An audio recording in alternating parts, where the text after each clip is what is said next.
Good evening, everybody. Welcome to this week's edition of Southern Woods and Waters. Hope you're all having a great evening in tonight with family and friends. We've got a super fun show for you tonight. This one's going to be for you cat fishermen.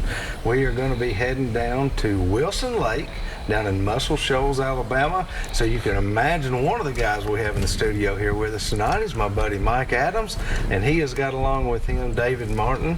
And you guys have been doing a pretty good bit of catfishing, Mike. Y'all have done some jugging, you've done some rod and reel fishing.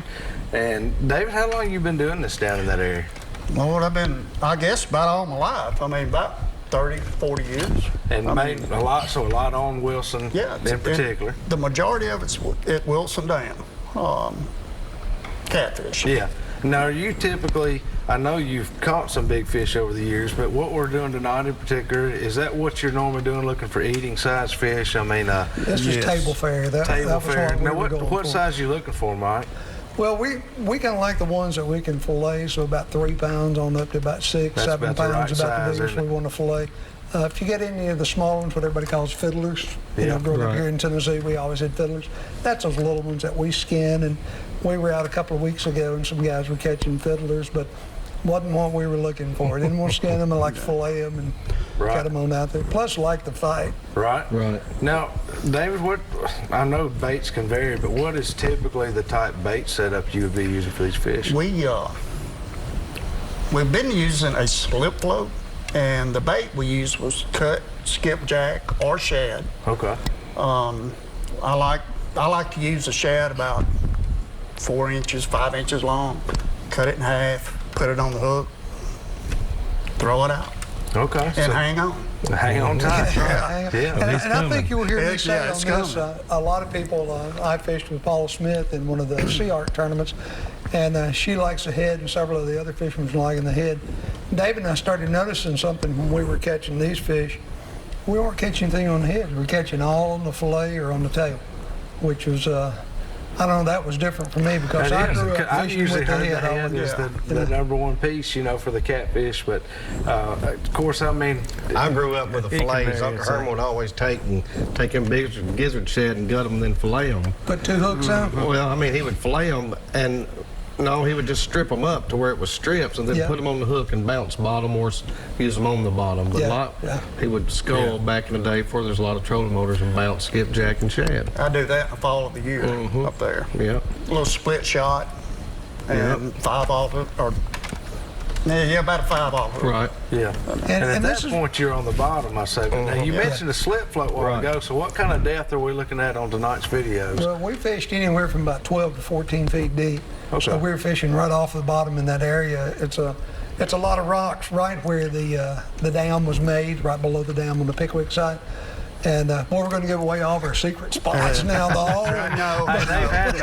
Everybody in 4 states, ask Richard Kirby. That's right. Absolutely. But you know what? One of the biggest things, and David even talked about, I don't know if I can't remember if it's in this segment or not, but it's just fun to go out and catch catfish. I mean, if you're going to go out with, you know, we always talk about getting kids involved. Catfish, brim, you know, anything like that where a lot of fish are hitting a lot of action. I don't even know how many fish we have on camera on this, but we had an absolute blast, and we only fished for about 2 hours. So when they're doing their thing, it can be absolute constant action. People think catfishing is being you got to be patient. Sometimes you do, and if you're out like with Paula and you're trying to catch an 80-pounder, you're going to have to be patient. But you get in, you know, the right time, right water temperatures, get up around these dams like what you guys are doing, where you got a little water flow, and those catfish are in there, and I mean it's just teeming with them. And now right there where we were fishing the week before, this guy on 17-pound test caught one over 80 pounds.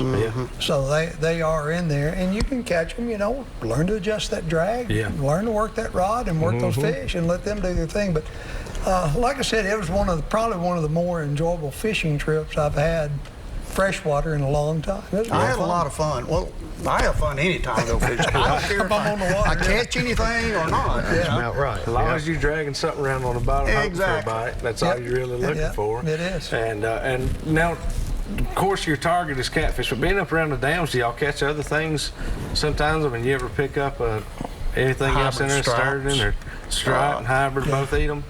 I don't know. Let's see. Shovelbill? Okay. Would that be no, that's not a start. It didn't, but have you caught shovelbill before? Yes. Have you? Well, back when snagging was legal. Yeah. That we would accidentally catch a few of them. Yeah. Well, a hybrid, and you mentioned that, your hybrid and your stripe, they'll eat that cut bait like they eat it up. Yeah. A lot of people think of them, they're only eating live bait. They do eat a lot, but they will eat cut bait in a heartbeat. And we caught jack salmon. Yeah. Sauger. Jack salmon or sauger. I've learned that tonight. If any of you guys have heard of jack salmon, I have learned that is another term virtually for sauger. So now I've been taught sockeye for crappie and jack salmon for sauger. Before you know it, we'll have all kind. We keep bringing these guys in from these other states. We'll learn all kind of stuff. But we did catch some Michael Riding specials down there. We run across some rather large gar below the dam sometimes. Yeah. And of course, all the other fishermen that are fishing out where there's main current, and they're catching skipjack, the catfish with us somewhere else. So there's a lot going on. Now we'll tell you, right behind where we were fishing, just over a rock ledge, it's only about 10 or 12 feet deep.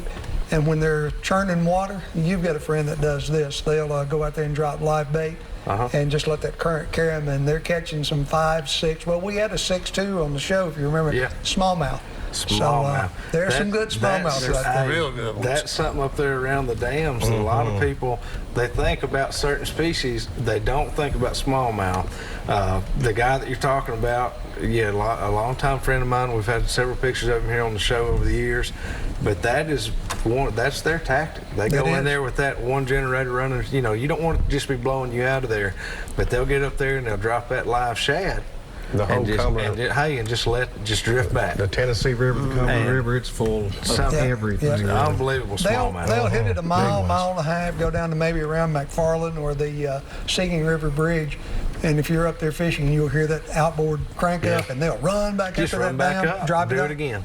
And you'll see them go back by. Yeah, we catch walleye the same way, bouncing jigs. Go up in there, drift back, bounce it, go back in, drift back. But the key being, what I'm getting at is the dams on our waterways are some of the greatest areas to fish, number one. But there are multiple species in there. I mean, right there together.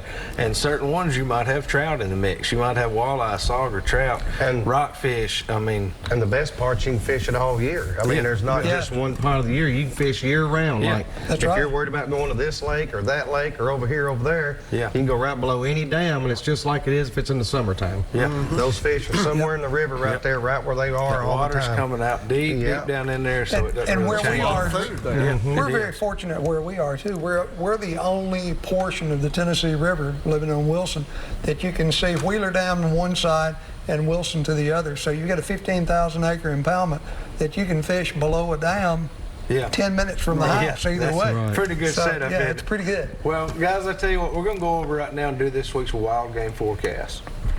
This week's Wild Game Forecast is being sponsored by our friends over at Wilson Bank and Trust. You guys can stop in to see them at one of 29 Middle Tennessee locations. Let them take care of all your banking and financial needs, and be sure to tell them thank you for all they do for us here at the show. All right, guys. Well, Dayton, it looks like there's finally some rain in the forecast, man. Our waterways, everybody knows our grass needs it, and then our plants need it. Our lakes need it. Bad. I mean, our lakes have got to have it, and it looks like we finally got some coming. The fish are biting right now.